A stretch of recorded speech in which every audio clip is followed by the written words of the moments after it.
Korean classic ஸ்கின்கான ஒரு சூப்பரான tips தான் நம்ம இன்றைக்கி வீடியோவில் பார்க்க. ஃபர்ஸ்ட் 4 ஸ்பூன் அளவுக்கு ரைஸ் எடுத்துகிட்டு இல்லை வாட்டர் ஆட் பண்ணி நல்லா வாஷ் பண்ணி இந்த தண்ணியை வந்து நம்ம ஊற்றிக்கலாம். ரைஸ் மட்டும் எடுத்துக்கலாம்.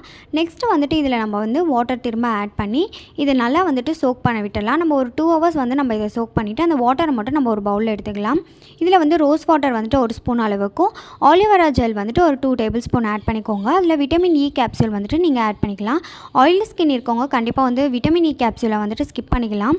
இதை வந்து நல்லா மிக்ஸ் பண்ணிக்கலாம். நம்ம ரொம்ப வாட்டர் கன்சிஸ்டன்ஸாக இருந்தால் இன்னும் ஆலிவேரா ஜெல் வந்து நீங்கள் கொஞ்சம் ஆட் பண்ணிக்கோங்க. இது பார்த்திங்கன்னா நல்ல ஒரு ஜெல் கன்சிஸ்டன்சியில் இருக்குது. ரைஸ் வாட்டரில் வந்து நிறைய ஆன்டி ஆக்சிடென்ட்ஸ் இருக்குது. இது நம்ம ஸ்கின்னோட எலாஸ்டிசிட்டியை நல்லாவே வந்துட்டு இம்ப்ரூவ் பண்ணி கொடுக்கும். இது நம்ம ஸ்கின்னை நல்லா பிரைட்டன் பண்ணியும் கொடுக்கும். இல்லை ஆலிவேரா ஜெல் அண்ட் வந்துட்டு விட்டமின் இ கேப்சூல் வந்து நம்ம ஸ்கின்க்கு ஒரு நல்ல ஒரு க்ளோவை கொடுக்கும். இப்போ ஃபேஸ் ஃபுல்லாக இதை நம்ம அப்ளை பண்ணிவிட்டு இதை அப்படியே வந்துட்டு நம்ம 20 minutes விட்டுடலாம். இது நீங்கள் வந்து நைட் அப்ளை பண்ணிங்கன்னா நைட்டு விட்டுட்டு மார்னிங் வாஷ் பண்ணிக்கலாம். இதே மாதிரி நீங்கள் ரெகுலராக ஃபாலோ பண்ணுவீங்கன்னா கண்டிப்பாக வந்து கிளாஸ் ஸ்கின்னை வந்து அச்சீவ் பண்ணி இதே மாதிரி யூஸ்ஃபுல்லான வீடியோஸ் பார்க்கணும். மறக்காம நம்ம சேனலை சப்ஸ்கிரைப் பண்ணி